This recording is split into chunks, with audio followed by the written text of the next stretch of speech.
Bonjour tout le monde! Bienvenue sur un nouvel épisode de Sortir de sa zone. Aujourd'hui, j'ai eu le privilège de recevoir un ancien combattant de l'armée canadienne, M. Pascal Gauthier. Un homme courageux, ingénieur de combat de profession, il est venu nous parler de son expérience lors d'un déploiement d'une durée de 6 mois en Afghanistan. C'est un homme qui a fait preuve d'énormément de résilience suite à son déploiement. Il nous décrit dans cet épisode d'ailleurs plusieurs anecdotes. Je vous souhaite une bonne écoute.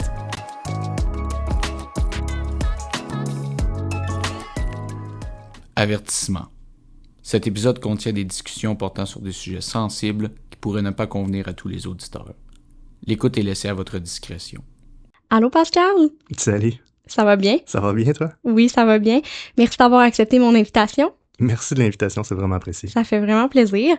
Fait que Pascal, j'ai envie de te dire de commencer où tu veux. Je vais débuter avec mon enfance, je te dirais. Oui. Du plus loin que je me souvienne, j'ai toujours été passionné par tout ce qui est justice, tout ce qui est la police, l'armée, la loi, en fait, là, l'ordre. Puis en grandissant, j'ai le plus vieux souvenir que j'ai de mon enfance avec mon père. C'est mon père qui m'apprenne à tirer. Ah Et, ouais? ouais, écoute, ma mère, elle m'entendrait, elle serait vraiment pas contente, là.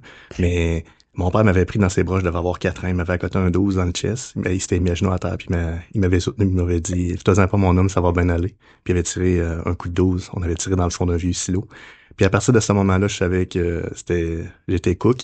Ah ouais? Oh oui, j'étais cook, j'avais besoin d'avoir une arme à feu, travailler avec ça, et puis ça allait être mon marteau pour un gars de la construction, dans le fond.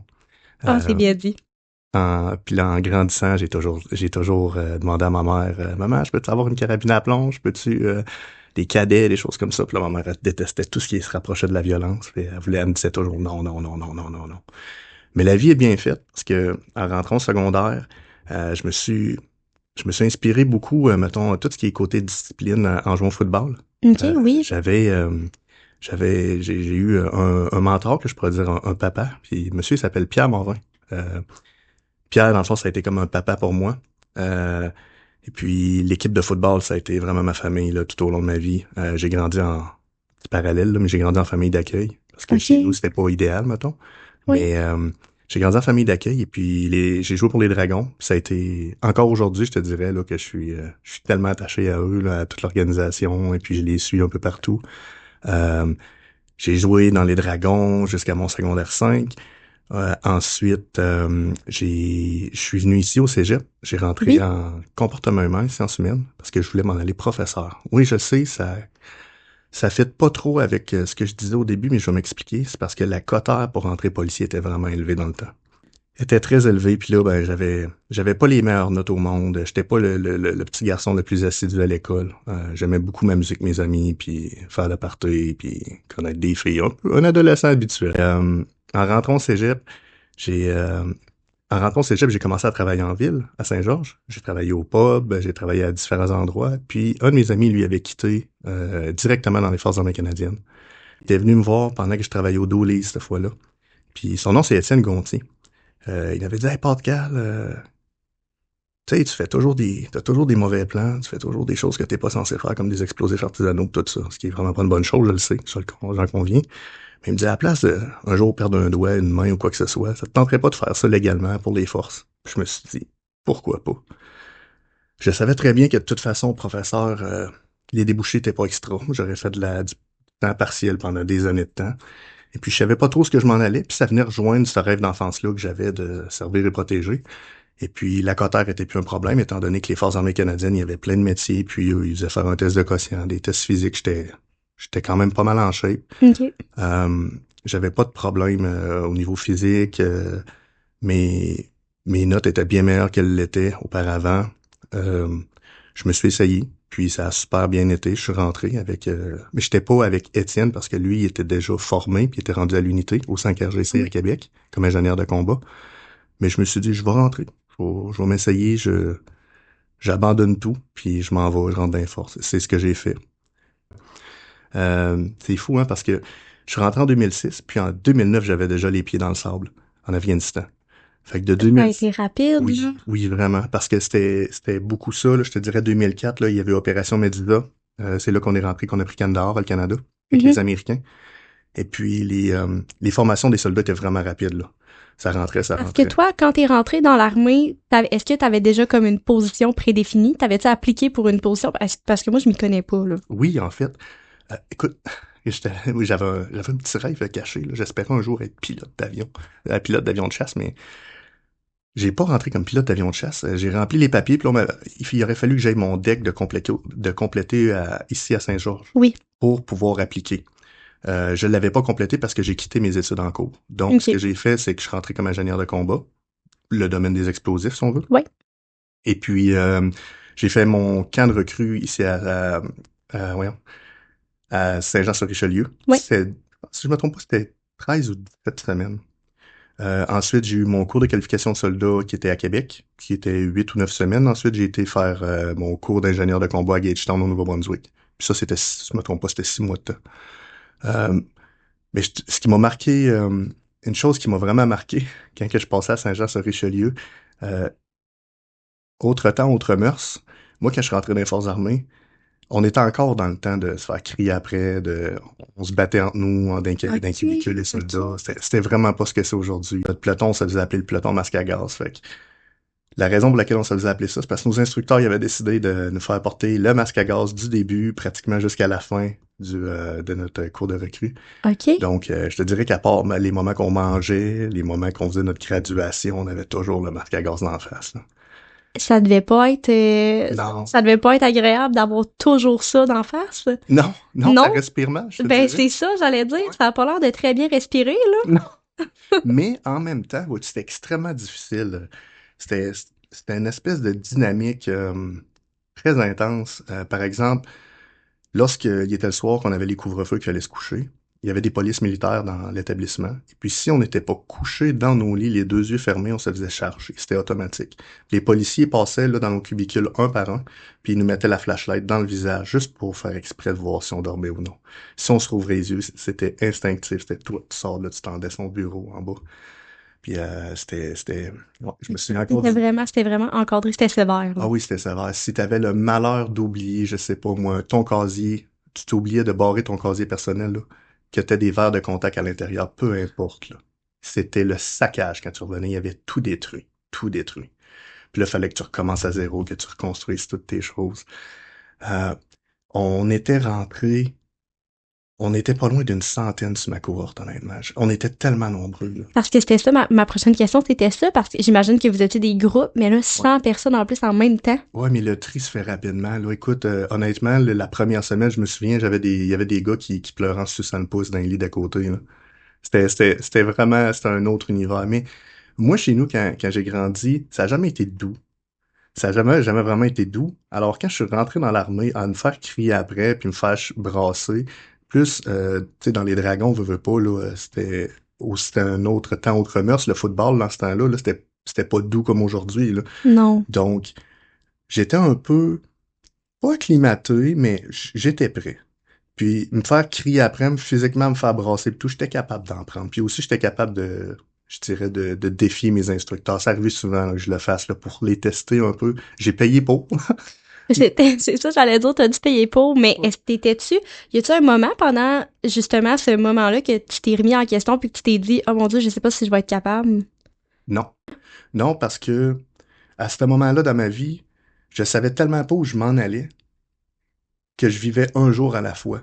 Je me disais, regarde, je vais faire demain. Puis il n'y a pas juste ça aussi, tu développes une espèce de confrérie là-bas, peu importe le sexe, l'âge, peu importe la personne avec qui, tu te crées des liens d'attachement avec ceux qui respectent, qui ont les mêmes valeurs que toi. OK. Puis il se fait plusieurs groupes dans ta cohorte. Oui. Puis on se suit vraiment comme ça, là. Et puis je me suis fait des amis qu'encore aujourd'hui, là, on est frères ou on est sœurs, là, tu sais. Ouais. Puis lorsque c'était des moments qui étaient difficiles, que mettons, si tu fais une erreur dans l'armée, je te donne un exemple. Eux, au lieu de faire payer la personne, ils font payer tout le monde devant la personne. Ça, c'est ce que j'ai trouvé le plus dur de tout. Fait que de voir des gens souffrir, mais vraiment souffrir, là, physiquement, mentalement, parce que toi, t'as fait une petite erreur, c'est très difficile. Mais tout ce qu'ils faisaient, il y avait un lien pour ça, là. Tu sais, dans le fond, il y avait un sens pour nous faire payer, c'est de nous faire comprendre que chacun de nos actes ont des conséquences, et puis qu'en mission, ça peut causer des vies là, qui sont en jeu. Là, Ouais. c'est pas à prendre à la légère. Puis il fallait que ce tri-là se fasse. Heureusement, moi, je suis quand même content. Là, ça s'est relativement bien passé pour moi dans mon cours de qualification de soldat. Pas mon Mm. cours, pardon, mon cours de formation de base à Saint-Jean-sur-Richelieu. Ensuite, une fois que ça a été terminé, j'étais vraiment fier en passant. Là. Oui, ben Ah, c'est ouais, ça, j'allais te demander, t'étais-tu fière? tellement. Ouais. Mais j'étais nerveux. Oh mon Dieu, moi, les parades, là, je me rappelle au début, là, j'avais la goutte dans le front, j'étais mal. Est-ce que ça me rendait plus nerveux? Tu me mettais une arme dans les mains puis tu me disais fais telle chose, telle chose, telle chose, il y avait aucun problème. Mais si tu m'obligeais à ne pas bouger puis tu me mettais 100 personnes qui me fixaient, je devenais nerveux, je tremblais comme une feuille. Oh non. Ouais. Mais j'ai réussi à passer au travers de ma parade, j'étais vraiment fier de moi. Oui. Puis ensuite, je me suis dirigé à Québec, à base de Valcartier. Oui. Puis là, j'avais l'impression que c'était un peu comme, tu sais, tu tombes dans la cour des grands, là. Ouais. Ah, là, tu marches les fesses serrées. C'est pas la même énergie, là. Oh que non. Non. Quand tu marches, par exemple, en habit militaire, il faut que tu te promènes comme si tu étais un petit nouveau à Saint-Jean-sur-Richelieu, tu balances les bras. Ouais. Quand nous autres, c'était ça, là, quand on est arrivé, mettons, on n'avait pas encore notre cours de qualification de fait, donc on appelle ça t'as une espèce de crest sur ton béret, là, Ouais. c'était celui des forces, c'était pas celui de notre métier. On appelait ça un corn pop. Tu sais. Ouais. Un cornflake? Cornflake. On avait ça un nom à coucher dehors, en tout cas. Mais on avait ça, puis dès qu'on l'avait, si on ne l'avait pas, on ne pouvait pas marcher normalement. Il fallait marcher avec balancer les bras. Puis si on balançait pas les bras, puis quelqu'un nous croisait, oh mon Dieu, la personne arrêtait en auto, là, elle débarquait de son char, puis elle t'engueulait, là. Mais, Ben voyons oh donc. oui, oui, oui, c'est digne d'un film d'action, là. C'est Ok. vraiment, mettons, Full Metal Jacket, la version de base de Valcartier. C'était comme, c'était intense, là. Puis t'avais les fesses qui serraient, là. Je veux dire, là, tu savais très bien que cette personne-là aurait pris ton nom, aurait appelé ton unité, aurait dit, attends, Ouais. hop, là, ça dégénérait, là. C'était vraiment, Oh je mon, voulais pas ça. oh mon Dieu. Ouais, c'était très stressant à ce niveau-là, mais c'est tellement le fun en même temps, les activités, c'est incroyable, la confrérie et tout. Ça a été plus rapide. C'est vraiment au niveau, on a vraiment fait du maniement d'armes, là, plus qu'autre Ok. chose. Ensuite, la partie la plus fantastique, je te dirais, c'est quand on se rend à la Gagetown. Ok. Là, tu te fais parachuter dans un endroit qui est complètement anglophone. Heureusement, je parle anglais déjà. J'avais fait des échanges avec des gens de Terre-Neuve. J'ai toujours aimé l'anglais, donc je me débrouillais très bien. Ok. Et quand je suis arrivé là-bas, j'ai découvert que, oh mon Dieu, OK, les petits francophones, là, T'es-tu senti dépaysé un peu? totalement. Ouais. C'est la première fois de ma vie que ça m'arrivait, là. Je me suis senti dépaysé à un point, là. Là, je me suis posé la question, OK, je vais-tu passer au travers parce que j'avais 2 mois à faire en attente. Ouais. J'étais sur un peloton d'attente jusqu'à temps que mon cours commence. Et puis, à tous les jours, c'était pratiquement un combat anglophone contre francophone. Je me souviens, je donne un exemple, je peux pas nommer de nom, là, mais j'étais couché dans mon lit, il y a un gars qui rentre dans ma chambre, le gars doit mesurer 6 pieds 5, doit peser 285 livres environ, là. Puis je me rouvre les yeux, puis il est penché au-dessus de moi. Puis le gars, c'est clairement la terreur de toute cette bâtisse-là, là. Il fait peur à Ouais. tout le monde, il tabasse tout le monde. Ouais, Là, ouais. il avait décidé que c'était moi, ce fois-là. Fait que j'ai commencé à me battre avec lui. J'étais encore dans mon lit, puis on échangeait des coups ensemble. Puis là, j'avais mes amis francophones qui étaient, eux, couchés dans leur lit puis ils se cachaient quasiment sous leur couverte, tu sais. Ils aimaient pas ça, là. Ils voyaient Mais pas ce qui se passait. Ben non, ouais. Fait que moi, je me suis battu avec lui. Finalement, on s'est lâché. Il est parti. Puis il a attendu que je prenne ma douche pour venir me repogner pendant que je suis en serviette de Ben douche. voyons Je donc. te le jure. Hey, ça se bat. Tout nu en gogoune, ça se bat vraiment mal. Je suis tout de suite, là, en flip-flop, là. Ben oui. Tu sais, moi, j'étais. Puis, tu sais, le gars, lui, est arrivé, il était en bottes, il était habillé tout, là. Moi, j'étais tout nu, là. Moi, je pesais comme 180 livres, à peu près. Fait que, Hey. ouais. Hey, Ouais, non, non. c'était une ambiance vraiment comme ça, là. C'était pas plaisant. Fait que c'est pour ça que je te dis, ces 2 mois-là, là, tu sais, tu te sens pas aimé, t'es pas à ta place, tu Non, parles pas c'est la ça. même langue, puis ils te le font comprendre que t'es un petit francophone. Il y avait vraiment une tension entre les Anglais et les Ils te Français. le font pas juste sentir, en plus, ils te le font Ah comprendre. oui, vraiment, vraiment. Puis tu sais, je te dirais, là, les gars, le soir, ils sortaient en cachette, ils allaient se saouler, ils revenaient, puis c'était pas rare que la police venait parce que les soldats se battaient sur le plancher, là, puis quand je dis des bagarres, là, c'est des bagarres, là, il y en a tout le temps un qui reste couché puis qui saigne la tête, qui est couché sur le plancher, puis ça prend des ambulances, là. C'était vraiment c'était spécial. Puis je sais que j'expose c'est pas tout le monde qui expose les forces de cette façon-là, puis qui expose un peu cette dynamique malsaine-là, mais en même temps, on était beaucoup de bombes. C'est à prendre en considération. Quand tu Ok. rouvres les valves pour avoir plus de soldats, tu descends les standards et en même temps, en descendant les standards, il y a beaucoup plus de personnes qui peuvent rentrer. Ouais. Puis là, qu'est-ce qui se passe? Ben, tu te ramasses justement avec des pommes pourrites, des bombes, puis il y a du monde qui Ouais, ouais. sont moins bien élevés, qui ont Ah. moins de savoir-vivre. Tu te mettons. ramasses avec toutes sortes de monde, là. Exactement. Ouais. Puis là, ben, ça brasse beaucoup, là. Est-ce que c'est à partir de cet endroit-là que l'on a décidé qu'on travaillait en Afghanistan? Je le savais déjà que j'allais finir en Afghanistan, en m'enrôlant. C'était écrit dans le ciel. OK, toi, tu savais, tu Oui, t'enrôlais puis tu savais que tu t'en allais en oui, Afghanistan. je voulais aller en Afghanistan. Euh, pour moi, c'était un peu utopique, mais j'avais l'espèce d'idée que si je pouvais pas, mettons, être un policier protégé, servir ici, j'aurais la chance de le faire au nom du pays, dans un autre pays. Et puis quand je me suis enrôlé, mon ami m'avait dit, on s'entraîne pour aller en Afghanistan. Il y a 4 métiers de combat à Valcartier. T'as les blindés, les artilleurs, les ingénieurs de combat, puis l'infanterie. Puis ces 4 métiers-là sont hyper utilisés là-bas. Donc, c'était sûr que si je m'en venais à Valcartier, qui était une base qui faisait des montants en puissance pour être déployé, j'allais être déployé. C'était même pas une option. Et puis, juste pour donner un exemple, les gens qui se sont enrôlés, qui sont allés à Valcartier avec moi, puis qui ont dit non, moi je veux pas y aller, ben t'as deux choix. Les gens, ça faisait dire, tu vas finir à Edmonton en prison, si tu viens pas, Ouais, ouais. ou tu t'en vas en Afghanistan, c'est pas ton option, là. C'était comme ça que c'était Ouais. ça que notre major nous disait. Tu sais, nous, on s'en foutait parce qu'on voulait y aller, mais moi, j'ai vu de mes propres yeux des gars se faire dire ça, des papas de famille, là. Mais en même temps, il y avait juste à pas s'embarquer dans de quoi, tu sais. C'est ça, j'allais dire, veux pas quand tu t'enrôles, tu sais un peu Ouais, où est-ce que totalement. tu t'en vas, là. Ouais. Puis, tu sais, quand tu rentres dans les forces, tu signes une feuille, puis cette feuille-là, c'est un peu un pacte, mettons. T'appartiens au gouvernement. En fait, t'appartiens au gouvernement. Tu ne t'appartiens plus. Si on dit vire à gauche, tu vires à gauche, tu poses pas de questions. Vire à droite, tu vires à droite, tu poses pas de questions. Puis, quand ta blonde te demande tu vas faire quoi, ben, tu peux pas lui répondre si tu te fais pas donner l'autorisation, dépendamment de c'est quoi de l'opération. Ça t'es-tu déjà arrivé de Ou- devoir... En Afghanistan, oui. Ouais. Puis même, j'ai fait différents cours à différents endroits, certains en Allemagne pour les explosifs, d'autres, mettons, dans le Nord, j'ai fait des cours de survie, c'est Advanced Windfighter Warfare. Il y avait plusieurs choses là-dedans, des choses qu'on voyait qu'on n'avait pas nécessairement le droit de parler, puis j'ai toujours pas nécessairement le droit de parler. C'est vraiment correct. Oui, Ouais. oui, Oui, oui. j'aimerais, mais je pourrais pas, je Non, non, m'exposerais c'est beaucoup, plus mettons. correct, y a pas de problème. Puis, non, c'est ça, ces choses-là, on n'a pas le droit d'en parler. Pour revenir à ce que tu me disais là, pour l'Afghanistan, Oui. quand j'ai terminé mon cours d'ingénieur de combat, c'était complètement fou là, comme expérience de vie, là, je vais m'en souvenir. J'ai souffert, oh mon Dieu que j'ai souffert. Mais est-ce que t'as grandi là-dedans? Tu vieillis, tu grandis pas, tu vieillis. C'est un peu comme l'Afghanistan, tu sais. Tu rentres là, puis tu ressors, puis on dirait que t'as pris 10 ans. 10 ans d'âge. Oui. T'es drillé matin, midi, soir, la nuit y compris, à ne plus penser, à réagir, à voir les choses d'une autre façon, à toujours fonctionner en équipe. Un peu comme on le voit dans les films, les gars, il faut qu'ils fassent tout ensemble, sinon tout le monde paye ensemble. Et Ouais. puis à un moment donné, on s'était mis à calculer les heures par semaine, comme si c'était un emploi.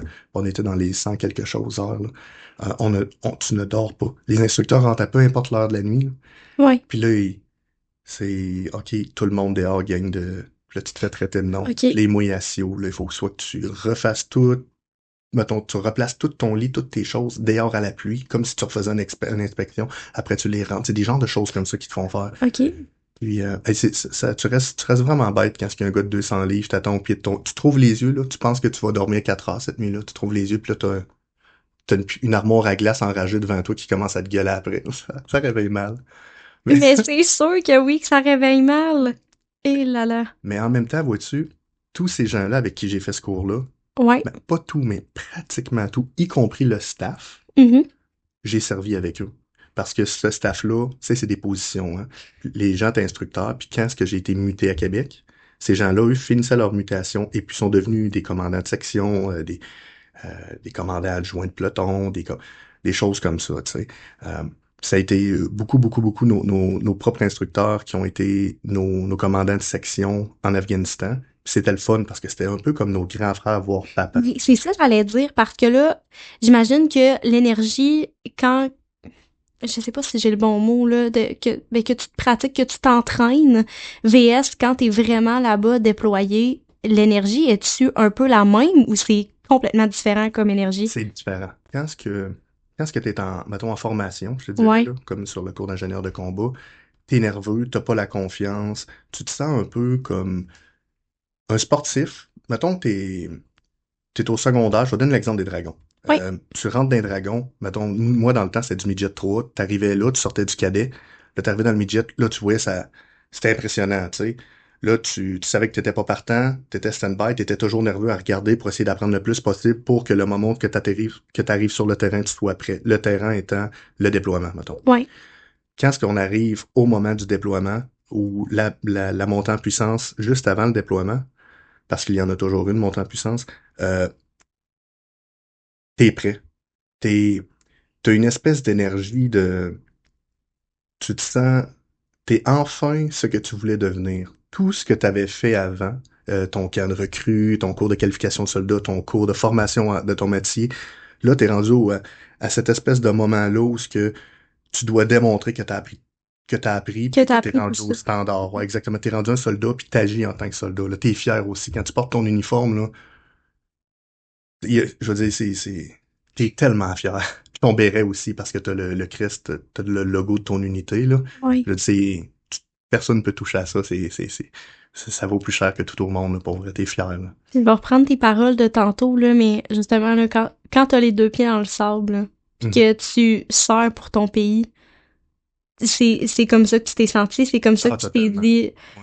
que t'étais fier de ce que t'avais fait, puis t'as regretté aucunement rien de ce que t'avais vécu, non? Non, puis juste, mettons, là, si je fais donner un petit coup de pouce sur ce que tu viens de dire, quand est-ce qu'on part d'ici, de Québec, on faisait, je me trompe pas, c'est une affaire comme 16 ou 18 heures Mhm. d'avion. Puis là, à un moment donné, ils nous embarquent dans des Hercules, puis là, on fait quand même un espèce de vol de peut-être 2 heures pour finir en vol de Chinook. Puis là, tu fais un vol, mais un vol tactique, fait que t'es bas de Ouais, terre, puis là, ça brasse beaucoup. Mais c'est pratiquement, en fait, c'est comme dans les films, je te dirais, là. ouais, T'es dans un gros chinook, là, puis là, t'es attaché, puis là, les lumières sont fermées, t'as juste des petites lumières vertes ou rouges, puis là, c'est silence total, puis là, tu te fais brasser à gauche, à droite, à gauche, à droite, puis là, ouais. tu sais que t'es dans le lit d'une rivière, là, que tu fais comme un peu du slalom dedans, puis à un moment donné, tu finis par arriver à Kandahar. C'est complètement fou, là. Tout le long, t'es sur l'adrénaline, puis tu te dis, mon Dieu, je vais-tu arriver dans une zone de combat? Non, mais c'est comme ça que à chaque fois que tu vas te déplacer à partir de ce moment-là, c'est comme ça que tu vas te déplacer. Puis là, quand tu arrives à Kandahar, c'est surprenant parce que, il y a l'aéroport de Kandahar puis toute la base qui s'est fait autour après l'opération Medusa, mais c'est une ville. Puis là, t'as plein de contingentements. T'as des Allemands, t'as des Français, t'as des Brits, OK. t'as des Canadiens, des Américains, puis t'as des Tim Hortons. Tu sais, pour te donner une idée, là, Ouais, t'as ouais. plein de magasins qui se sont installés avec le temps. Puis OK. ça, je te dirais que tous les métiers qui sont non de combat, c'est là que ça se passe. Tout ce qui est planification et compagnie, c'est là que ça se passe. Pour ensuite, ils envoient des soldats sur le terrain. Puis il y a plein de petites, des FOB qu'on appelle, là. Ouais. C'est des endroits comme des campements. On voit ça comme des campements, là. Des Mhm. gros campements, en fait, là. Mais les opérations partent de ces endroits-là, mais tout ce qui est de planification se fait à partir de CAF. Et puis là, normalement, nous, les métiers de combat, on n'est pas tant à CAF, parce que CAF, c'est un peu l'espèce de paradis en Afghanistan, là. Ouais. Les gens, oui, oui, c'est vrai, ils ont eu des appels de roquettes. Des fois, ça arrive qu'il y a des roquettes qui tombent et tout ça. Mais si tu parles à n'importe qui a été déployé puis qui a fait autre chose que CAF, ils vont dire CAF, c'est le paradis à côté des autres endroits, là. Ben, Oh, paradis d'un certain point de vue. ouais. Paradis en sens que t'es beaucoup moins en danger que tu l'es sur une fob, là, ça n'a rien à voir. Sauf qu'en même temps, sur une fob, tu te sens beaucoup plus comme un soldat, tu te sens beaucoup plus comme la personne, comme un adulte un peu. Ouais. Tu te feras pas nécessairement tanner par on appelle ça des points de camping, genre, hey, toi, tes bottes sont pas faites, ta barbe est pas faite. T'es laissé, puis tu reçois tes ordres le matin, puis tu te déploies, tu vas te faire envoyer à des endroits pour faire soit des missions opérationnelles, mettons, offensives, défensives, ou clairer des routes, ou faire tout l'emploi pour lequel t'étais formé, tu sais. Mais c'est le fun parce que à CAF, on pouvait s'équiper. Tu sais, on s'achetait, mettons, t'avais besoin d'un nouveau couteau, t'avais besoin de nouvelles bottes, t'avais besoin des Ouais. trucs comme ça, ou juste ne serait-ce que des cigares cubains, des choses de même. Ouais, tu Ouais, pouvais tout acheter là. tu pouvais tout acheter, là, des montres, n'importe quoi, là. Pour vrai, c'était vraiment cool comme endroit, là. Ton temps en Afghanistan a été de combien de temps? J'ai fait, si je me trompe pas, sur les papiers, c'était écrit 6 mois un jour. C'est une bonne question que tu me poses. Et puis, je vais te répondre à une autre question qui va s'en venir, je le sais. Euh, 6 mois un jour, c'était assez. Ouais. Oui, vraiment. Moi, je sais qu'après mon 6 mois un jour, là, je sentais que j'avais vieilli de 10 ans. Je suis revenu de là, j'avais 23 ans, là, puis je voulais des enfants, puis je fondais ma famille. T'étais prête. Oh oui, oh Ouais. oui, j'avais tellement vu de choses, je dirais certaines belles, certaines vraiment moins belles, que je m'étais dit, OK, en sortant d'ici, je vais essayer de rediriger peut-être ma carrière un petit peu, en restant dans le métier, là, mais rediriger ma carrière, et puis j'aimerais peut-être fonder ma famille. Parce que tu sais jamais qu'est-ce que l'avenir te réserve. Puis d'un claquement de doigts, tu peux disparaître puis te transformer en soupe, là. Je me suis dit non, ok, ça va être Ça va être là, ça va être comme ça que ça va se passer. Vois-tu, nous, en 2009, notre rotation, si je me trompe pas, on a perdu au total 8 gars. Puis Étienne Gontier, qui était celui un petit gars de Saint-Georges d'ici, là, qui était mon Ouais. ami de secondaire et le premier qui était décédé. Il est décédé, et puis quand j'étais arrivé à l'unité, c'est lui qui m'avait présenté à tous mes amis. C'est lui, ben, en fait, pas mes amis à moi que j'avais à ce moment-là, mais à ses amis à lui. Un peu comme quand t'arrives au secondaire, tu sais, tu rentres au secondaire, t'as la tête entre les deux jambes, là, Ouais. tu sais, tu déplaces pas trop d'air parce que tu vas te faire ta Non, place. Ben, ouais. Étienne m'a pris comme, parce que lui, c'était pas un nouveau, c'était pas un pouf, comme on appelle, fait qu'il m'a pris, puis il m'a présenté au gars. Puis un peu comme un grand frère. Hey, lui, écœurait le pas, c'est mon ami, pis tout ça. Puis il a toujours pris soin de moi. Il a dit, tu vas aller suivre tel cours, tu vas devenir un chauffeur de lave 3, tu vas faire ça, ça, ça, ça, ça. Puis Étienne, malheureusement, il est décédé comme chauffeur. Fait que, puis moi, j'étais chauffeur, je l'avais suivi dans ses pas. Puis quand il est décédé comme chauffeur, je me suis dit, oh non, oh que non. Non, non, non, je suis devenu pratiquement claustrophobe à cause de ça. Ah, Oui, ouais. parce qu'il est mort dans son hatch, malheureusement. Il a pogné Oh, mon un Dieu. ID. Puis là, je me disais, ouh, ouf, non, non, non, non, non, ça m'arrivera pas à moi. Fait que c'est au moins si ça m'arrive, je vais être à l'air frais, tu sais, je sais pas, j'avais cette espèce de paranoïa-là. Et puis j'avais commencé à en parler à mon commandant de section. Je lui avais dit, hey, Kina, j'aimerais ça être sur le terrain. J'avais un de mes amis à moi qui est un frère, Martin. Martin était meilleur conducteur que moi. Martin, c'est un gars de mécanique, ça. Puis moi, je suis beaucoup plus un gars de terrain. Ouais. Fait que j'avais dit à Kina, on peut-tu? Puis mais Kina m'avait dit, parfait, ça fit, ce que tu dis, ça fait bien du bon sens, t'es bon sur le terrain, t'es capable de tenir ton gun, t'es capable de l'utiliser. Puis j'étais un peu comme, je suis un peu devenu comme son meilleur sur le terrain, mettons, Ouais. dans sa section. Puis là, Martin, c'était le driver de notre section. Puis moi, j'étais heureux comme ça, là, pour être déployé, pour essayer de trouver des mines, trouver des explosifs. Moi, c'est ce qui me faisait Ah, mais vivre, là. c'est ça, j'allais dire aussi, justement, toi, c'était ça, en fait, ta principale, je veux dire, mission, je sais pas si je peux dire ça comme Tâche, ça. ouais. Ouais, tâche. Mon énoncé de tâche, exactement. Oui. Cette clé beaucoup. En fait, si je te fais un petit résumé rapide, là, les ingénieurs de combat, on est toujours avec l'infanterie. Ouais. Tu peux avoir 4 sections d'infanterie plus une section d'ingénieurs de combat. Puis les ingénieurs de combat, chacun d'eux va être envoyé avec mettons une section OK. d'infanterie. Puis nous, ce qu'on fait, c'est on va faire exploser des portes pour qu'eux puissent rentrer. Eux, quand ils arrivent à un endroit, c'est nous qui nous assurons qu'il n'y ait pas de mine par terre, qu'ils puissent rentrer librement, faire leur travail de clairer une place, si tu comprends ce que je veux dire, Oui, là. je comprends. Puis nous, on est formés en infanterie, mais on n'est pas spécialisés comme eux. Eux, c'est leur dada, vraiment, là. Ouais. Comme nous, notre dada, c'est les explosifs. Euh, puis souvent, comme moi, ma section était reconnaissance, et la reconnaissance en Afghanistan était pratiquement finie. Et tout était, tu sais, je veux dire, cet emploi-là était fait. Donc, ce qu'ils faisaient avec nous, c'est qu'ils nous prenaient, des fois, ils venaient nous voir, notre section, ils nous envoyaient une fob, puis là, je vais dire un dispatch, là, ils prenaient 2 gars de notre section, ils l'envoyaient avec certains gars d'infanterie, ils prenaient 2 autres gars, et puis ces sections-là d'infanterie, ça faisait envoyer sur des opérations. Je te donne par exemple, mon ami Martin, lui, était souvent avec des snipers. Ouais. Fait qu'il se ramassait à éclairer des montagnes pour que les snipers puissent s'installer puis prendre des shots dans les airs ou faire OK. avoir un bon visuel sur le terrain pendant que nous on avançait. Moi, ça a été souvent ça. Avancer dans des compounds qu'on appelle, aller éclairer les explosifs. Beaucoup, beaucoup, beaucoup, beaucoup, c'est ça que j'ai fait là. Euh, c'est une job, je te dirais, extrêmement pas stressante. Écoute, t'as un petit peu. Parce que c'est ça, j'allais dire, moi, il me semble clairer une place pour voir s'il n'y a pas des éclos. Je serais stressée. C'est peut-être un peu.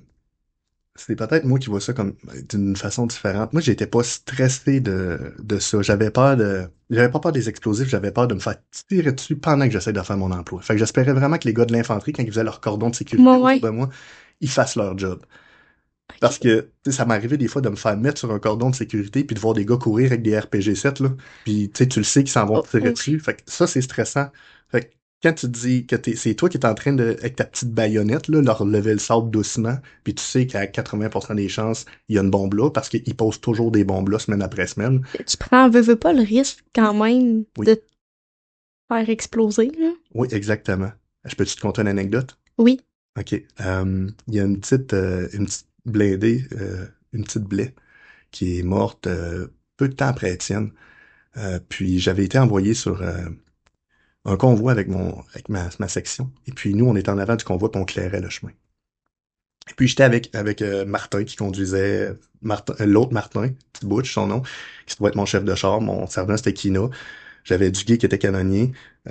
J'avais McGuire en arrière qui était guetteur aérien. Puis là, McGuire s'était fait envoyer avec moi pour clairer le chemin en avant. Et puis la calvette exactement où ce que la petite blé avait explosé, qui était décédée. Oui. Mettons, si je suis je suis sur le chemin et puis j'ai la calvette perpendiculaire à moi, à mon 10 heures, il y a un village au loin, peut-être à 500 mètres, puis c'est un village pro-taliban. Mais 500 mètres au visuel, puis surtout quand c'est un désert, tu le vois très bien. Oui. Et puis quand on était là, eux se sont mis à chanter, là, ils faisaient jouer il y avait des speakers, ils faisaient jouer des prières, là, puis on savait que c'était pour nous faire, nous intimider, si tu veux, Ouais, nous ouais. dire, on va vous faire sauter. Et puis, quand est-ce que je suis arrivé pas loin de la calvette, on le savait. On savait qu'il allait avoir de quoi ou que c'était vraiment risqué. Puis là, mon commandant de section, il a demandé à mon partenaire, OK, toi, va clairer la calvette. On a des drills, là, qu'on appelle, là. Oui. Fait que là, lui, il est allé, mais sans rentrer dans les détails, il a plus ou moins fait son travail. Euh, puis moi, fougueux comme j'étais, j'ai dit à mon commandant de section, j'ai dit, c'est beau, Kina, j'y vais. Mais sauf que l'affaire, c'est que la calvette en tant que telle, avec mon équipement, mettons, je pesais 180-185 livres. Avec mon équipement, oui, c'est sûr que j'avais mon rucksack tout, là, à ce moment, ben, pas à ce moment-là parce que je clairais la route, mais mettons, avec mon rucksack, je pesais 315 livres autour d'eux. OK, mon Dieu, c'est non bien lourd. Oh, oui, t'es lourd quand tu passes une patrouille. Ouais. Mais juste avec mon équipement, je dois peser peut-être, je sais pas, 2,25, 2,40, autour de ça, parce que t'as quand même beaucoup de stock, mais tu sais, tu te ramasses un peu comme avec des épaulettes de football, là, avec ta Oui, veste par balle, toute, là, tes plaques de Kevlar, tout, t'es large, tu rentres pas dans le calvette. Fait que je me suis mis en chemise de combat. Je me suis déshabillé sur le bord du chemin. Après ça, j'ai ramassé juste ma baïonnette, puis mon gun, puis je suis parti ramper, creuser, me faire un petit chemin pour rentrer dans le calvette. Et puis là, je m'en vais, je creuse avec ma baïonnette, je m'en vais. Et puis quand je suis arrivé juste au bout de la calvette pour voir si je voyais la luminosité de l'autre bord, j'ai vu que c'était obstrué. Fait que je savais qu'il y avait quelque chose qui bouchait la calvette. Puis mon collègue avait dit non, non, tout est clair. T'sais. Fait là, on a des PRR avec nous, des petites radios. Fait que là, je commence à dire un peu ma façon de penser sur le PRR. Puis là, mes chums entendent ça. Fait que mes chums embarquent. Puis tu sais, le gars il se fait poivrer à côté. Puis avec raison. ouais, Tu sais. Mais on avait une pomme pourrite dans notre gamme. Malheureusement, ça peut arriver. Quelqu'un qui voulait pas être là, tu sais. Ouais, ouais. Fait que là, moi, je pars comme un coco lapin. Je ramasse ma baïonnette, je creuse, je m'en vais dans la calvette. Puis à mi-chemin, pendant que je creuse, là, je réalise, je suis dans un canon pratiquement. Carrément ça. Là. En ce moment, là, c'est comme si j'étais dans le canon d'une arme à feu. Parce que c'est un tube en acier, puis j'ai l'explosif droit devant moi. Oh mon Dieu. Même si j'avais de quoi pour me protéger, ça aurait rien changé, là, mais le fait que je suis coincé au niveau des épaules, tu sais, je rentre, puis je suis dans le sable. Tu sais, là-bas, là, c'est vraiment, t'as des torpillons, t'as tout, là. Ouais, Fait que ouais. là, je regarde ça, je vois les explosifs, puis là, j'essaie de communiquer, puis là, ça communique plus ou moins bien, puis là, je me dis, oh mon Dieu, j'entends la musique au fond là-bas, ils savent que je le sais. Je me dis, c'est peut-être mon heure. Fait que là, je commence à reculer tranquillement. Je recule, puis là, je me dis, on n'a pas le choix de caler l'équipe IOD eux, ont des robots qui vont aller s'occuper de Oui. ça, tu sais. Fait que là, je reculais, puis tout le long que je reculais, je me disais, oh, cette fille, je ne sais pas comment est-ce qu'il va le faire détonner. Est-ce que c'est par un cellulaire? Est-ce que c'est par c'est-tu un wire électrique? C'est quoi? Je le sais pas. Mais j'espérais tellement que ça saute pas. Là, je reculais, puis c'est là que j'ai vieilli. Fait que là, je me dis, mais que je ressors du set. Moi, je veux des enfants. Moi, je veux me faire une famille. Oh Moi, mon je veux Dieu. je veux pas vivre ça. Fait que là, j'ai reculé. Finalement, je suis sorti de là. J'ai ramassé mon kit. Puis là, j'étais vraiment fâché après mon collègue. Là, j'étais vraiment fâché Avec après. raison. Ah oui, ah oui. Avec raison. Ah, je voulais l'étouffer, tu sais. Puis ça n'était pas pire. S'il y a des militaires qui vont m'entendre, là, je sais que vous allez savoir exactement de quoi je parle. Ring Road South. À quelque part sur cette belle petite route-là. Il y avait la route Foster qui était la deuxième route sur la planète la plus dangereuse. Mais t'avais la route Ring Road South. Ça avait l'air, dans le film Terminator 2, pour les cinéphiles, au début de tout, on voit Sarah Connor qui est dans un parc enfant, puis qui se met les mains sur une clôture, puis que là, il y a une explosion nucléaire, puis tout se désintègre tout le tour. Puis là, c'est juste des crânes partout, des morts, des voitures brûlées. Ben, Ring Road South, là, c'était ça. C'était ça. OK. Je sais pas si c'était sur 1 kilomètre, 2 kilomètres, 3 kilomètres, je le sais pas. Mais chaque côté de la route, Ouais. t'avais des autobus civils, des camions 53 pieds, des autos brûlés, t'avais des squelettes là-dedans, puis, je veux dire, sur la largeur de la route, mettons, la largeur de la route ressemble un peu à la largeur de la route ici, sauf que, Ouais. si, mettons, t'es un peu à l'extérieur de la route, puis tu regardes ces autos-là, là, t'en as peut-être pour 25 mètres de distance, là, de véhicules les collés les uns sur les autres parce qu'ils se font tasser par des pelles, là. Ouais. Puis à toutes les semaines, là, la route se faisait mettre des explosifs dedans. Eux, ils attendent qu'il fasse noir, qu'il pleuve. Souvent, c'est durant la saison des pluies. Ils vont attendre qu'il pleuve beaucoup. Puis là, la route vient molle. Là, ils creusent, ils installent leurs affaires, ils laissent sécher ça, puis ils s'en vont. Ils font tout le temps ça. Fait que là, ça a le temps de durcir et tout. Puis là, à un moment donné, quand les autos passent, ben, ça saute. Ou encore, ils vont creuser carrément dans le pavé. Ou encore, Ouais. les bombes où sont explosées, ils vont renterrer des explosifs, ils vont essayer de renterrer ça du mieux qu'ils peuvent, puis ils vont s'en aller. Mais il y a des convois de... Je sais pas si c'était des Libanais ou quoi que ce soit, mais c'est des convois de camions 53 pieds. Il peut y en avoir 3 4 en ligne. Là. Des convois des convoyeurs qu'on a eu au Canada, là, c'est Ouais. ça, mais là-bas, c'est une fois par semaine. Là. Fait que là, tes OK. voix, ils passent, là, puis mané, un truc explose. Ouf, un truc explose. Puis quand ça explose, ça explose. Là, ça... Là, tu le sais, là. Oh oui, tu le sais, tu vois, oui, oui, tu le sais dur à manquer. Puis c'est ça. Moi, ça m'avait marqué, là. Je me rappelle, je marchais, puis j'étais sur ce chemin-là avec mon commandant de section. On était, on dit des boss, là, à pied, moi puis lui, puis on faisait comme une espèce de scan de la route pour voir s'il y avait quoi que ce soit. Puis là, j'avais un petit melon d'eau à côté de moi sur le sol. Je ramasse le petit melon d'eau. Je le regarde, puis je suis comme, ah, un melon d'eau. Puis là, je regarde mon boss, je dis, hey, Kina, puis j'y lance le melon d'eau. Et mon Dieu, il a voulu me tuer. Il était tellement fâché après moi, parce que lui, il était dans sa bulle, là, il devait être aussi Ben plus oui. nerveux que moi encore. Puis là, j'ai lancé le melon d'eau, mais le fait qu'il voit un objet s'en venir vers lui, oh, j'ai plus jamais lancé de melon d'eau. Non. Depuis, non, Depuis cette journée-là, on n'a plus jamais lancé de melon d'eau. c'est fini les melons d'eau. C'est sûr que si Martin va savoir de quoi je parle. Notre dernière journée à Fob Wilson, ça, c'était une des choses les plus marquantes que j'ai vues de toute ma vie. On faisait le changeover avec les Américains. Quand les Canadiens, on est sortis de là, les Américains sont venus prendre notre place et puis eux, ils ont une mentalité différente. Eux, ils ont le firepower. Les Américains, quand ce qui arrive, là, pour vrai, là, moi, je les aime, by the way, là. Les Américains, c'est mes frères. Ils nous ont aidés, ils nous ont traités comme leurs frères, puis j'ai absolument rien à dire contre eux. La seule chose que j'ai à dire, c'est qu'ils sont tellement puissants, ils ont tellement de soldats que souvent leurs soldats, c'est la réserve nationale qui viennent, c'est des réservistes, puis ils ont pas ils ont pas la finesse qu'on a, nous, les soldats canadiens. Nous, on est hyper qualifiés. Chacun des soldats, ça coûte une fortune les qualifier. Par exemple, un soldat comme ingénieur de combat comme moi, à la fin de ma formation, si je transférais dans l'armée américaine, puis ça, c'était des officiers américains qui étaient là pour nous le dire, on était l'équivalent d'un capitaine américain. OK. Puis, pour te donner une idée, un membre du rang comme moi, tu sais, t'as Oui. soldat, caporal, caporal-chef, sergent, adjudant, adjudant-maître, adjudant-chef. Ensuite, t'as lieutenant, capitaine, major, et là, ça continue de monter. Oui. Mais c'est au niveau des qualifications, le plus bas de l'échelon d'un bord était l'équivalent de celui qui donne les ordres de l'autre bord, pour tous ces soldats-là. C'était pour nous faire comprendre un peu à quel point que le gouvernement investissait en nous puis nous formait bien. Puis c'est vrai qu'on était bien formés, je peux pas dire le contraire. Là. Oui. Mais ouais, c'est ça. Fait que, qu'est-ce qu'on était avec les Américains? À un moment donné, il fallait faire le changeover avec eux parce que nous, on quittait l'Afghanistan et puis c'était eux qui prenaient la relève. Là, eux, ils arrivent avec leur Apache, là, toutes sortes d'hélicoptères puis d'avions. C'était un beau show of force qu'on appréciait, by the way. On était vraiment contents de les avoir. Cependant, les Afghans, la relation qu'ils avaient avec nous n'était pas celle qu'ils avaient avec les Américains. La vision, là, eux, quand les Américains sont arrivés, c'est comme si les Russes revenaient. Là. OK, ouais. Ils les aimaient vraiment pas. Non. Nous, on avait un certain respect. On n'allait pas s'imposer. On allait souvent même aider. On allait porter de la nourriture, on allait construire des écoles, des affaires de... Tu sais, on aidait beaucoup. Les Américains, eux, étaient faits pour établir la loi. C'est pas pareil. Mais les Afghans les attendaient en tabarouette. Puis, sur la Fob Wilson, où ce qu'on était, la Fob Wilson, là, c'est comme si c'était une colline. Et puis, quand même assez haute, par exemple. Fait que t'avais vraiment une belle vision périphérique tout autour de toi.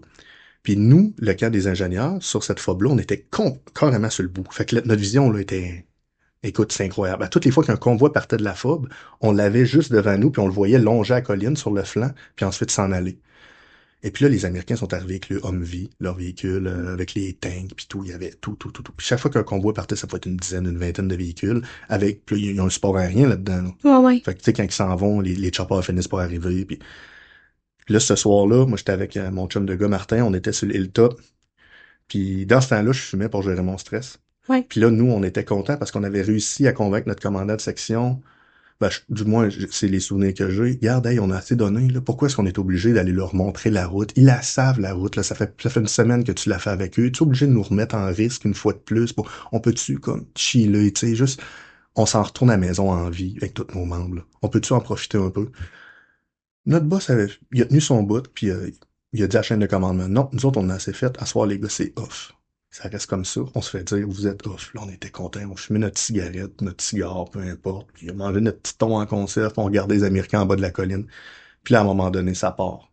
Les Américains commençaient à avancer leur convoi. Juste sur le flanc. Nous, les Canadiens, on utilise des traceuses. Dans le fond, c'est une balle qui était trempée dans du phosphore. OK. Puis, lorsque la balle sort du canon, elle allume. C'est sûr que tu as déjà vu ça dans des Oui, vidéos. oui, ben oui, ça me dit quelque chose. Ça là, sert c'est sûr, j'ai à déjà guider vu. ton tir. Lorsque tu Ouais. as, mettons, une grosse mitraillette, tu as toujours une traceuse 4 balles, une traceuse 4 balles. Fait que, étant donné que ça brasse beaucoup, au lieu de te mettre les yeux dans tes mires sèches puis regarder, Ouais, ben là, tu suis avec tes yeux la traceuse. Fait que tu sais où ouais. tu tires. Nous, on a toujours des traceuses rouges. Mais eux, là, on dirait que c'est soit que ça vient de, je sais pas moi, de l'Ukraine, de la Chine, de la Russie. Ça avait l'air d'un show de Pink Floyd sur les Américains. Ben Il y avait voyons. du vert, du rouge, écoute, toutes sortes de couleurs. Puis là, tu voyais les balles rebondir sur les Humvee, les roquettes frappaient sur les véhicules. C'était, c'est un film de Steven, on aurait dit un show de Pink Floyd mélangé avec un film d'horreur, mais fait par Steven Spielberg pour les effets spéciaux. Je me souviens plus du nombre de blessés qu'il y a eu. Ça a été, ça a été vraiment un mess pour les Américains. J'étais content qu'on soit pas là, mais deux, j'en revenais pas de la violence de ce qu'on est en train de voir. Là. Puis ça pétait. Là. Les Américains n'avaient pas le temps de se revirer de bord. Puis là, Non. tu parles de personnes dans le désert, des petits fermiers. Oui, il y avait des soldats, mais ils avaient réussi à se rapprocher de nous autres, à tendre une embuscade aux Américains à la frontière de notre fob, là. Je veux dire, c'était effronté en maudit, mais c'était un statement de leur part. Vous ne passerez pas, là. C'était complètement débile. Ça a dû durer, je sais pas, peut-être chronomètre, un 5-10 minutes. Mais c'est comme si ça avait duré des heures de temps. Là. Nous, on regardait ça sans pouvoir rien faire. On avait sur notre colline, on avait des positions avec des tanks pour tirer, justement. Sauf que tu peux pas tirer Non. là. Il y avait absolument rien qu'on pouvait faire à part peut-être envoyer des soldats au sol, tu sais. Les Américains ont fini par s'en sortir, mais il y a eu au moins une dizaine de morts certains, là. Moi, je me souviens d'un roquette qui a frappé sur le côté d'un véhicule anti-mine, puis toutes les personnes à l'intérieur, j'ai vu le flash, comme un flashbang dans le fond, là, mais dans le centre du véhicule avec tout ce qui a suivi collé dans les fenêtres. Tu sais. Ouais. Puis je suis très à l'aise d'en parler, j'ai pas de misère avec ça, là. Euh, mais ça marque quelqu'un, tu sais. Ben c'est ça j'allais aborder aussi parce que là, toi, quand t'es revenu de l'Afghanistan, ta carrière as-tu continué dans les Oui, forces? oui, elle Oui. continue encore quelques années. Est-ce Euh, que t'es-tu revenu avec... avec des post-traumas, Ouais. des post-traumas. Regarde, pour être honnête avec toi, tout le monde en revient avec des post-traumas. Le passage qui suit ne convient pas à tous les auditeurs. Ouais. Tout le monde. Tout le monde qui était sur le terrain, probablement, même certains qui n'ont pas été, mais qui avaient la peur de être impliqués. On est tous revenus avec des post-traumas. C'est juste qu'on gère tous de façon différente nos post-traumas.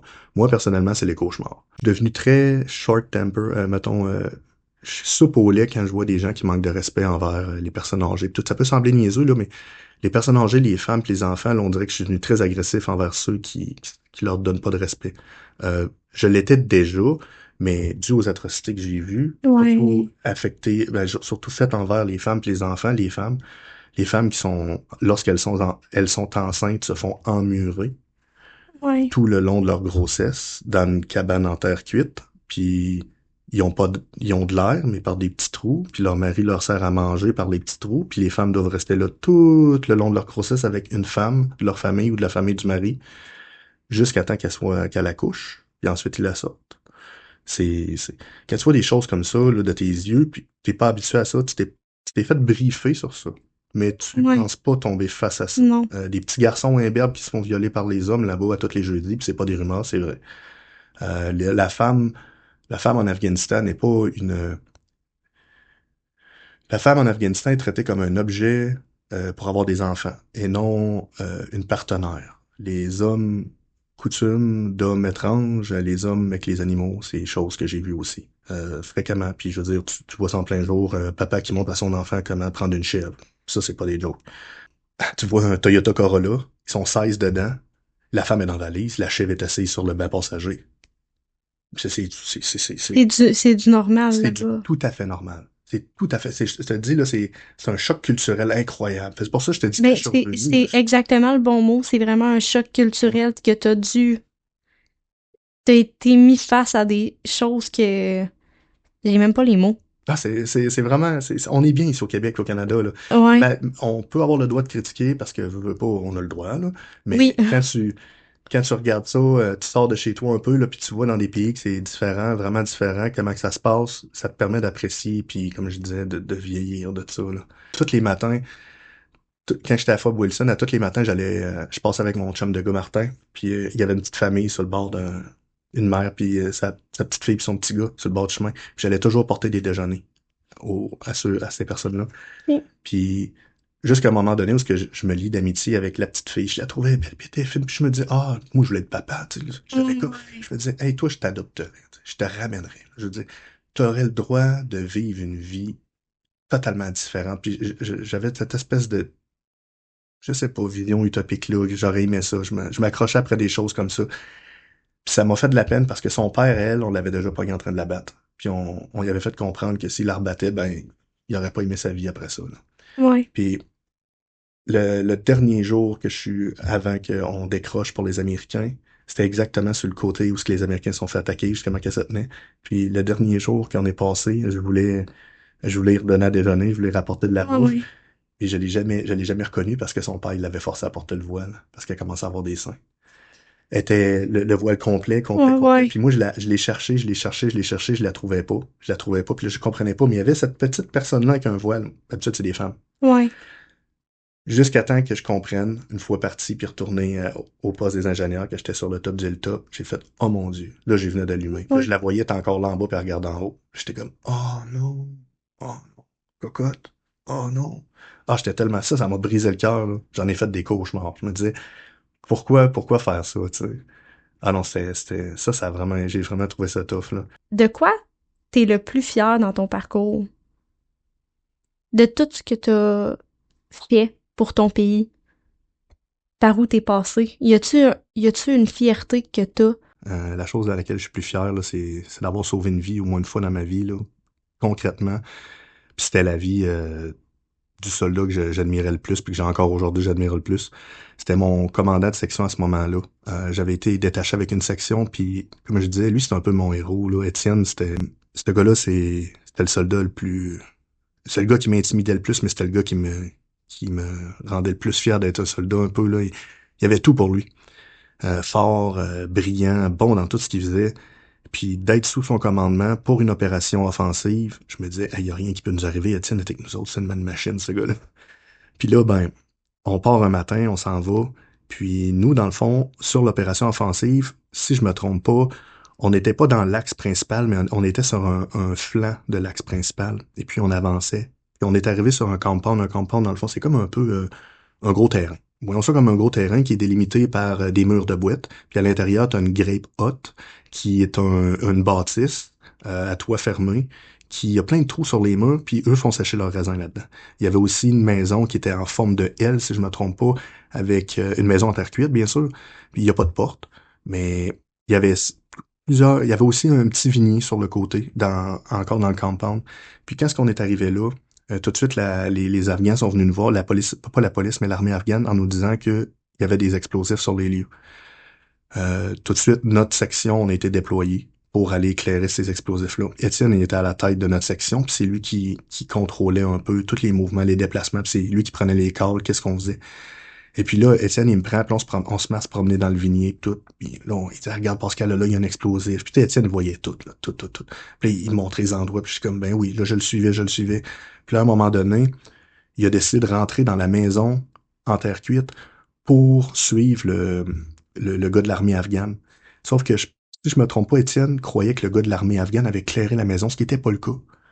Fait que Étienne, quand il a suivi le gars, il a fini par peser sur une pressure plate avec un mortier. Je pense que c'est un mortier de 84 mm, là. C'est peu importe la munition, mais bref, ça l'a explosé. Étienne, il était projeté au plafond. Puis, ça prend juste un cheval comme lui pour avoir survécu à ce qu'il a pu survivre. Moi, j'aurais été brisé en mille miettes. Sauf que moi, lorsque lui a explosé, moi, j'étais à l'autre extrémité de peut-être 2 pièces plus loin, dans l'entrée. Le blast de l'explosion m'a propulsé. J'ai dû faire un 10-15 mètres avant de frapper une grippe haute, le mur de la grippe haute. Mon tympan droit était défoncé, puis j'ai fait une commo. J'ai vu des étoiles, je me suis relevé. Là, j'ai regardé vers la maison, puis là, tout ce que je voyais, là, c'était la fumée noire qui sortait par la porte. Je comprenais à ce moment-là on venait de frapper un ID, puis que il y avait peut-être un mort dans notre section, tu sais, ça venait de dégénérer. Euh, Ça a eu l'effet d'un coup de poing sur une fourmilière. Là, les membres de notre section se sont mis à bouger. Mais beaucoup, mais en même temps, on pouvait pas trop parce que dans notre domaine, on apprend que souvent, quand il y a une bombe de posée, il y en a d'autres. Ils font péter quelque chose de petit, pas trop gros, ou peu importe, mais dans le but d'attirer beaucoup d'autres personnes. Ensuite, une des autres personnes va faire déclencher le secondary device qu'on appelle.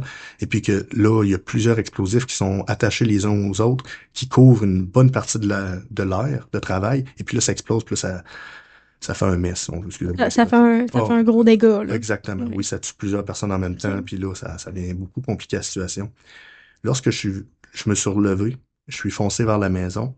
Là, j'ai compris que je pouvais pas passer par la même porte d'entrée. Un, parce que la fumée était noire, je voyais rien, tout c'était tellement dense, mais en même temps, je savais qu'il y avait d'autres choses. C'est sûr qu'il y avait autre chose là, puis que c'était dangereux. Fait que je me suis dit, je vais contourner la maison, puis je savais qu'il y avait une petite fenêtre sur le côté qui donnait environ sur la pièce où Étienne avait explosé, parce que moi puis Étienne, quand on s'était promené au début, on l'avait vu, cette fenêtre-là. Fait que j'ai pris ma baïonnette, je me suis en allé avec mon équipement, puis le plus rapidement possible, j'ai comme clairé le côté de la maison pour m'assurer, tu sais, que je mette pas les pieds où ce qu'il faut pas. Je suis rentré par la fenêtre, mais en venant pour rentrer sur le bord de la fenêtre, là, j'entendais mon ami qui criait, il commençait à crier, puis il criait, là, tu sais, il avait mal, là. Il avait besoin d'aide, puis ça pressait. Puis je savais tellement qu'il y avait quelque chose d'autre. Et je me suis dit, fuck it. Tu sais, all in. Je laisse pas mon chum de gars mourir là, puis je vais... Non, non, non, je le sors de là, à tout prix. Fait que j'ai rentré, puis là, j'ai commencé à tâter le sol avec ma main, doucement, pour essayer de trouver quelque chose d'autre que du sable, jusqu'à temps que je mette la main sur lui, dans le noir. Puis là, j'ai senti sa chemise de combat. Fait que là, je l'ai pris par la chemise, puis j'ai tiré dessus. Jusqu'à temps que puis, tu sais, j'étais sur l'adrénaline, là. Puis Étienne, c'est un cheval, là. C'est un gros bonhomme. Ouais. Puis je me souviens, il pesait une tonne. Pour moi, il pesait une tonne. Et là, je tirais comme un fou, un fou, un fou. Puis là, il y a un Wessel, un ami, qui a fini par réussir à me rejoindre. Puis sur le dernier pied ennemi, il m'a aidé à le replacer sur le côté. Puis là, ben, Étienne, il était couché, tu sais. Il était vraiment magané. Il lui manquait des bouts de doigts, il lui manquait le bas d'une jambe. Il y avait des trous un peu partout. Il avait les yeux pleins de sable. Il voyait pas rien, pauvre gars. Puis il était calme. Il était stoïque. Puis là, à un moment donné, il m'a dit de quoi. Ça a été ce qui m'a marqué. C'était le... Mon Dieu que j'ai eu la misère à passer au travers. Il m'a dit, je pourrais plus jamais courir avec mes enfants. Oh mon Dieu. Ça m'a... Ouf! Ah, tu m'as dit, même moi aussi, là, je suis comme ouf. Il revenait du sud. Je pense qu'il était à Cuba avec sa blonde et ses enfants. Puis Ethan, c'est un athlète, là, je veux dire. Il fait des sports avec ses enfants puis tout. Puis là, on lui a posé le garrot. J'avais moi, Jembridge, Rousseau, j'avais Wessel. Les gars, c'était comme recentré autour de lui. Puis là, on faisait des affaires. Fait que je commence à parler. Puis, tu sais, j'ai repris la situation en main. J'ai commencé à dire, OK, on va faire ça, on va faire ça, on va faire ça, on va faire ça. Puis là, tout le monde était hyper coopératif. Puis ça roulait vraiment bien. Mais il y avait de l'état. Moi, je suis content parce que ça m'avait pas tant. Comment je peux dire? J'étais pas en état de choc, j'étais sous l'adrénaline. Non. Mais je voyais dans des yeux, par exemple, que c'était pas tout le monde que c'était le cas, là, tu sais. Fait que là, l'hélicoptère finit par arriver. On pogne Étienne, puis là, on le fait sortir en Air Medic, dans le fond. On l'apporte à l'hélicoptère. Là, je retourne sur les lieux, puis là, il y avait l'équipe IOD qui sont arrivés. Puis eux, dans le fond, ils viennent s'assurer qu'il n'y a plus rien qui va être explosé parce qu'ils ont leur robot, tout leur équipement, puis tout ça. Puis là, je m'assois en arrière du camion, puis il y avait un gars qui est arrivé, c'était un 22, un adjudant, je pense. Puis il avait dit, c'est qui est en charge ici? Puis je me souviens, le toit ici à Étienne, il était, il était, il était plus là. Il était ailleurs. Fait il y avait un capitaine qui était le gars de IOD, puis il m'a pointé, il a dit, c'est lui. Fait que là, il s'est sûrement parlé avec moi. Jack, le gars qui était en charge d'équipe IOD, s'est mis à me parler puis il m'a dit, je veux que tu m'expliques exactement où est-ce que ça a explosé, où est-ce que vous avez passé, où est-ce qu'on peut passer, pour pas qu'ils prennent de risques, rien. On s'est mis à parler ensemble, puis j'ai expliqué tout ça, puis J'étais fier parce qu'il m'a dit, t'as, con- t'as vraiment, t'as vraiment participé probablement à sauver la vie de tes chums en ce moment. Est-ce que tu le réalises? J'ai fait oui. Puis il m'a dit, t'as réagi exactement comme il fallait que tu réagisses. Tu sais, t'as fait tout ce que t'avais à faire. Puis j'étais fier de moi parce que je me disais, calique, j'ai, j'ai, j'ai représenté mon pays, puis j'ai au moins peut-être sauvé une vie, là. Tu sais, j'ai fait de quoi de bien. Mais définitivement que t'as sauvé une vie, là. Ouais. Définitivement, si t'étais pas retourné le chercher... Ah ben, peut-être que quelqu'un d'autre aurait fini par se déniaiser, mais je veux dire, ce moment-là, là, Mais moi, je parle plus du déclic que t'as eu de te dire je sais qu'il y a autre chose, mais je peux pas le laisser là. Je sais qu'il y a autre chose, mais faut que j'y aille. quand ce que Jack il est revenu, parce que mes amis ils étaient Yehudi avec lui pis tout ça, là. Les gars m'ont dit qu'eux, ils ont pensé que les robots pis tout, ils ont des caméras, ils peuvent prendre des photos. Ouais. Puis où est-ce que je suis passé sur des pressure plates avec des mines. J'ai pilé dessus. J'ai rentré, quand j'ai passé sur ça pour aller chercher mon chum, il n'y a jamais rien qui a explosé. C'est probablement le blast, l'explosion du premier explosif qui a fait que ceux-là autour ne fonctionnaient pas. Du moins celui que... Mais celui que t'as pilé dessus, là. Sauf que en même temps, je me dis, c'est quoi la chance que j'ai eue, tu sais? Ouais. J'aurais pu ne pas être là aujourd'hui pour en parler. Non. Puis qu'est-ce que j'étais en arrière du véhicule, après avoir briefé Jack, tout ça. Je me souviens, là, je me suis assis, je me suis accoté sur la porte en arrière du véhicule. Puis quand que l'adrénaline a tombé, là, les deux genoux m'ont écrasé, je suis comme tombé endormi. J'ai écrasé mes faces à terre, puis là, j'ai entendu une explosion dans ma tête, puis ça m'a réveillé une deuxième fois. J'ai fait comme... Oh! Puis là, le cœur me débattait, là. C'est comme si... Je sais pas, je revivais tout ce que je venais de vivre dans le moment avant. Mais une chose je l'ai encore chez moi. J'ai une lettre. J'ai une lettre des parents d'Étienne. Ah ouais? Il m'attendait qu'un bouquet de fleurs, puis une lettre. Sa famille m'attendait à l'aéroport, puis sa mère m'a dit une des plus belles choses que j'ai entendues de toute ma vie. Elle m'a dit merci de m'avoir ramené mon bébé en vie. C'est comme, Oh wow. c'est le gars que j'admirais le plus comme soldat, puis sa famille me dit ça. J'aurais pas pu avoir un plus beau cadeau, honnêtement, là. J'ai aussi une mention pour ça. Pas de quoi de gros, j'ai une mention élogieuse, mais tu sais, je m'en foutais, là. J'ai juste fait mon travail, mais le fait que ce soit reconnu, pour moi, c'est le plus bel accomplissement que ça. C'est le plus bel accomplissement que j'ai fait de l'inforce, honnêtement, là. Pouvoir dire, tu sais, souvent, les gens vont dire, t'as-tu tué quelqu'un? T'as-tu tué quelqu'un? Je sais pas, je me suis pas enrôlé pour tuer, je me suis enrôlé pour sauver des C'est vies. ça, j'allais dire, tu t'es pas enrôlé pour... Ça a été de loin la plus belle des choses, là, honnêtement. Puis, si t'avais un message à transmettre à tout le monde, Oui. Si vous commencez des cours, ne les abandonnez pas pour rentrer dans les Forces armées canadiennes. Ne jamais faire ça parce que les Forces armées, ils vont vous prendre comme quelqu'un qui peut être placé n'importe où à reformater pour prendre un poste. Tandis que si vous avez une formation complétée, vous pouvez être un technicien, une technicienne à quelque part. Et puis les conditions sont totalement différentes. Non, c'est le jour puis la nuit, là, c'est pas du tout pareil. Nous, on mangeait des ration packs. La même personne qui était en Air Force mangeait au restaurant ou mangeait dans des hôtels. ok, ouais, c'est pas le même mode de vie du tout, là. Exactement. Alors, j'en ai vu parce que je suis retourné aux études. J'en ai vu qui venaient me voir puis qui me disaient, hey, moi, je voudrais rentrer dans les forces spéciales. Tu sais pas c'est quoi force spéciale? Commence par finir ton cégep, finir tes cours comme une grande personne, puis ensuite va postuler pour les forces. Si j'avais un conseil à donner, ce serait ça. Finissez vos études, faites-vous une tête, là, puis prenez le temps de bien vous informer avec les gens autour de vous avant de vous engager là-dedans. Surtout que là, ils réouvrent les bassins pour l'enrôlement. Oui. Merci, Pascal. Ça fait plaisir. Je suis vraiment, vraiment contente que tu sois venu, puis bonne continuation Merci pour la toi suite. aussi.